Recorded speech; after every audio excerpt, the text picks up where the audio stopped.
Ser podcast. En La Ventana acontece, que no es poco, un relato personal de la historia, con Nieves con Costrina, Cadena Ser.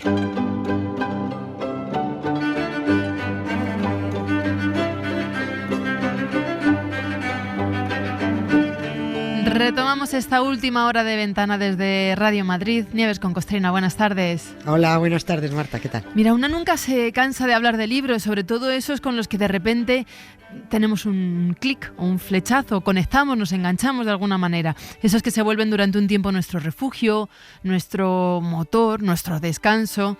Un determinado libro en un determinado momento puede ser inspiración o un lugar calentito donde querer quedarse. Pero en este acontece, vamos a ir al inicio de todo, vamos a ir unos cuantos pasos previos a ese momento de tener un libro en nuestras manos, ¿no? Sí, ahí sí, porque todo tuvo un principio y es importante, que es que se nos olvida. Yo he pensado seguir con este tema porque si La Ventana ha arrancado en Barcelona, pues no íbamos a cambiar aquí el paso a última hora y a ponernos a hablar de otra cosa, ¿no? Así que vamos a seguir la estela del Día Mundial del Libro y los derechos de autor, que oficialmente conmemora, ya lo sabes, las muertes el mismo día, del mismo mes, del mismo año, de Miguel de Cervantes, máximo representante de las letras castellanas, de William Shakespeare, el Pope de las letras anglosajonas, y del Inca Garcilaso, que es considerada la más alta autoridad de las letras mestizas americanas. Y en fin, bueno, también lo sabrás, está muy machacado ya esto, lo de las fechas, todo presunto, como diría Rajoy, porque menos el año, que no es presunto porque los tres murieron en 1616, pero es que murieron en días distintos y alguno incluso se murió otro mes. Pero bueno, lo bonito que es que coincida la muerte el mismo día del mismo año. Claro, esto es que fueron los tres, pues no fueron los tres en el mismo día, cada uno cascó en un momento, ¿no? También se supone que el tal San Jorge, el San Jordi o Saint George, que dicen los británicos, pues murió el 23 de abril, pero es que tampoco, claro, no. Pues San George, ¿qué va? Pues este tipo ya ni existió, pero como le hicieron santo, pues tuvieron que ponerle una fecha de muerte y se inventaron esta. Bueno, pues pasamos de todos ellos, porque todos ellos en realidad son los satélites que orbitan en torno al verdaderamente importante, que es el libro, los libros. Y los libros, tal y como los conocemos hoy, están por todas partes, que son accesibles a todos, en todos los idiomas, que son nuestro ocio, son la principal herramienta de nuestra educación, son los divulgadores de la cultura, pues son todo esto gracias a la imprenta. A eso me refería con que hay que volvernos a mirar. Es un invento casi tan importante como la lavadora, casi. Es poderosísimo. No seríamos nada sin los libros y el acceso de todo el mundo a los libros no sería posible sin la imprenta. Paperback writer.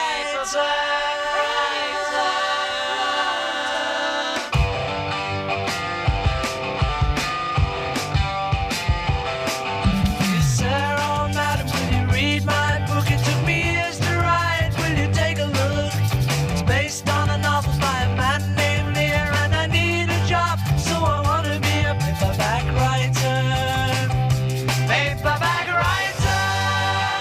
Pues tiene toda la pinta de que nos tenemos que remontar a unos cuantos siglos atrás para conocer y sobre todo reconocer la importancia de la imprenta. Exactamente, sí, porque varios siglos atrás. Y que, ojo, y sin que suene a peloteo a los chinos por la cuestión arancelaria, demos también su lugar a China con esto de la imprenta. Es que siempre le damos todo el mérito a Gutenberg. Sí, pero sí, ojo, que hay que repartir. Dijo Francis Bacon. Cuando digo Francis Bacon me refiero al ensayista del siglo XVII, no al pintor del siglo XX, que nos liamos un poco porque los dos se llamaban Paco Tocino, pero son de épocas y de ámbitos distintos. Dijo Bacon que la imprenta, la pólvora y la brújula han alterado la faz y el estado del mundo. Ningún imperio, religión o estrella ha ejercido mayor poder e influencia sobre los asuntos humanos que esos artefactos mecánicos. Lo que no sabía Francis Bacon cuando valoró con estas palabras el impacto que habían tenido en Europa esos tres inventos, según él recientes, pues lo que no valoró es que China hacía varios siglos que se había adelantado a Europa con la pólvora, con la imprenta y con la brújula. De hecho, cuando se habla de los 4 grandes inventos chinos, estamos hablando de esos 3 citados y del papel. fundamental también si hablamos de libros. Esto solo para decir, toda esta previa, solo para decir que aunque la fama totalmente justificada se la lleva el alemán Johannes Gutenberg como inventor de la imprenta, hombre, los chinos cardaron la lana 5 siglos antes cuando inventaron los tipos móviles. Yo me acuerdo que lo reivindicaron durante la inauguración de los Juegos Olímpicos de Pekín, ¿no? Impresionante. Sí, aprovecharon para recordar al mundo, pues eso, quién había inventado la imprenta, la pólvora, la brújula y el papel, como decías. Sí, bueno, yo de vez en cuando veo porque me pareció una ceremonia absolutamente impresionante. Claro, no son chinos. Lo fue. Y como son tantos, y ellos reivindicaron ahí esos 4 inventos, hicieron una performance maravillosas. Bueno, pues quede reconocido que fueron ellos, los chinos, los primeros en hacer unas piececitas pequeñas con el relieve de cada letra, o sílabas en su caso, porque ellos hacen simbolitos, no hacen letras. Y que juntando esos caracteres se formaban frases, que luego todo eso junto se impregnaba de tinta, se presionaba sobre un papel y bueno, ya teníamos una página. Pero esto era lento, porque es que había que imprimir página a página y era costoso, porque los tipos móviles en madera se desgastaban fácilmente y esas además se tallaban a mano. Y ahí es donde aparece un señor alemán, Gutenberg, tiempo después, que inventó un artilugio que pudiera imprimir la misma página mecánicamente, más rápido, y que usó tipos móviles de metal. Es decir, mejoró lo conocido hasta entonces y consiguió que la imprenta provocara la revolución tecnológica del momento. Gutenberg fue, digamos, el que puso orden en todo el proceso de impresión, el que mejoró la maquinaria, el que encajó todas las piezas. Es así como en un partido desde la mitad del campo que llegas, pues es el que metió el gol, ¿no? Pero participó antes más gente. Pero además tuvo que darse una circunstancia para que la difusión de la imprenta fuera mucho más rápida que si no se hubiera dado esa circunstancia. Y esa circunstancia fue una invasión, una guerra. En el año 1462, Gutenberg vivía en su pueblo, en Maguncia, ciudad donde inventó su imprenta y en donde, después de su invento, ya había varios impresores ahí usando desde hacía 8 o 9 años ese invento del paisano Gutenberg. Pero usándolo, lo usaban ellos discretamente, porque era una tecnología que por ahora lo manejaban sobre todo ellos. Probablemente habría alguno más, pero vamos, lo tenían ahí casi solo para ellos. Y ese año de 1462... hubo un príncipe, que también era arzobispo, que se llamaba Adolfo II de Nassau, pues este hombre invadió Maguncia. Pues es una de las habituales broncas que se daban por ahí, por la zona en el siglo XV. Como los impresores no querían bronca, y las guerras son malas para los negocios, ¿qué hicieron estos pobres? Pues embalaron sus imprentas y se largaron a territorios más pacíficos. Era la primera vez que el invento de Gutenberg salía de Maguncia. Silencio.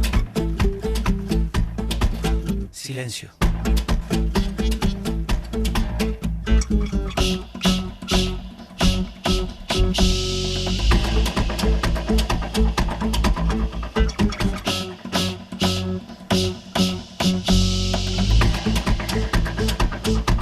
A ver, entonces el oficio de impresor estaba extendido en Maguncia, pero guardando el secreto para mantener la exclusividad de la imprenta. Claro, pues, hombre, tarde o temprano eso habría trascendido, ¿no? Pero de momento, ahí los magunceños o los maguntinos, pues estaban siendo discretos, por eso eran ellos los que trabajaban la cosa de la impresión de libros. Pero como el arzobispo mencionado entró en Maguncia como elefante en cacharrería, se cargó a 400 ciudadanos, pues los impresores hicieron el petate y se repartieron primero por toda Alemania y luego ya saltaron a Italia, a Francia y alguno también aquí, a la península. Parece que a estas tierras no llegó ninguno por propia iniciativa, sino porque lo invitaron a venir. En estos asuntos de si el primer impresor estuvo aquí o allí, aquí en España, pues siempre hay bronca. Porque si digo que el primer impresor llegó a Castilla e instaló la primera imprenta en Segovia, pues alguien responderá que no, que las primeras imprentas se instalaron en la Corona de Aragón. Unos dirán que en Barcelona, otros que en Zaragoza, otros que en Valencia, en fin. A Segovia desde luego llegó Johannes Parix, procedente de Roma, y porque le dijeron que viniera. Si no, es que ni aparece. Los impresores se instalaban en ciudades donde hubiera cierta movida cultural, donde hubiera cierto interés editorial, donde hubiera mecenas que pagaran. Y España, la verdad, en aquellos momentos no destacaba por estar especialmente volcada en el conocimiento y las humanidades. Es más, cuantos menos libros mejor, que los carga el diablo. Pero cuando empezó a correr la voz de que había un aparato que permitía hacer libros a toda leche sin tener que copiarlos a mano, Los jerarcas de la Iglesia se interesaron también por ello, porque dijeron, a ver, vamos a imprimir novelas bíblicas como churros. O sea, eso era un chollo para la propaganda. Pero esto trae a la memoria el nombre de la rosa, ¿no? Y esa sala claro. donde los miniaturistas y traductores reproducían libros a mano porque era la única manera, ¿no? En realidad, la Iglesia en ese momento tenía el monopolio de la edición. Claro, que quienes podían hacerlo, solo ellos. Los copistas, los amanuenses, que llamaban medievales, los escribas, pues ahí estaban todos doblados sobre el scriptorium, que eso ahora sabemos, un escritorio es el mueble, pero así se llamaba esa sala donde se copiaban los manuscritos y que aparece en el nombre de la rosa. Los monjes en los monasterios eran los únicos capacitados para hacer libros, que no se llamaban libros, además se llamaban códices entonces.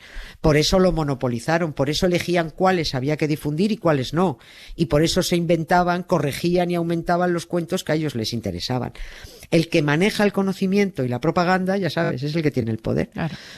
¿Cómo se hacía un códice? Bueno, pues viene, ya que has puesto lo del nombre de la rosa, ahí en esa sala que tenemos todos en la retina, pues viene el fraile, copiaba de otro que tenía, o de otro libro que tenía delante, o bien el fraile escribía al dictado lo que un monje lector dictaba. Si había 10 monjes escribiendo al dictado, pues de ahí salían 10 libros. Esa era la imprenta manual. Pero claro, cuando llegó la imprenta, la Iglesia perdió esa exclusividad editorial porque ya no hacía falta copiar los libros a mano. Se imprimían libros más rápido y la impresión podía utilizarse fuera de los monasterios. Y se podían imprimir libros para el entretenimiento, eso era importante, otras novelas que no fueran la Biblia, ni que no fueran reflexiones de San Agustín o San Pito Pato, o tratados gramaticales o históricos.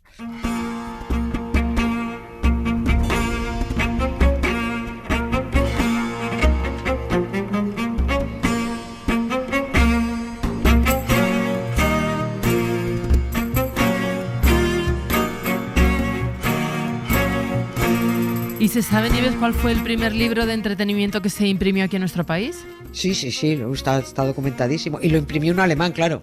Tuvieron que traerse un alemán para que lo imprimiera. Fue una novela de caballería, de Tirante el Blanco. Se imprimió en Valencia y en valenciano, en 1490. El señor alemán se llamaba Nicolás Spiendeler, el que lo imprimió. Por supuesto, la Iglesia también pilló imprentas para también ellos escupir en cadena sus textos y sus Biblias. Pero, la Iglesia ahí cometió, ya no me refiero a la española, me refiero en Europa, ahí cometió un gravísimo error, gravísimo. ¿Cuál? Porque es que no supieron calcular el poder de la imprenta. Esto sí, cuando surge algo así, un gordo siempre pasa. Cuando llegó Internet, pues muchos no le dieron importancia. Claro. Esto pasa pronto. Cuando se digitalizó la prensa, muchos pensaron que eso nunca tumbaría el periódico de papel. ¿Quién va a querer leer un periódico en una tableta? Pues ya ves. Y cuando llegaron las redes sociales, en vez de gestionarlas y enseñarlas a manejarlas, pues se les quitó importancia, como si fueran cosas de moda, esas tonterías. Pues también eso pasó con la imprenta. Muy pocos años después de que la imprenta hubiera salido de Alemania, un monje llamado Martín Lutero le montó una bronca muy gorda a Roma. Y Roma creyó que ese protestón no llegaría a ninguna parte por mucho que gritara. Pero es que Lutero no gritaba. Lutero escribía y la imprenta difundió esos escritos muy rápidamente por todo el norte de Europa. Eso se tradujo para los católicos en una gran pérdida de pasta y de clientes que se fueron con la otra empresa. Dicen los que saben medir estas cosas que la imprenta fue el invento de mayor impacto en la historia después de la rueda. Yo sigo insistiendo en lo de la lavadora, a la que no se le da la misma importancia. Claro, es que no se le da la misma importancia porque en el momento que se inventó solo tuvo impacto en la parte femenina de la población. La otra parte no notó la diferencia, pero por eso para mí es muy importante. La imprenta, eso sí, nos benefició a todos.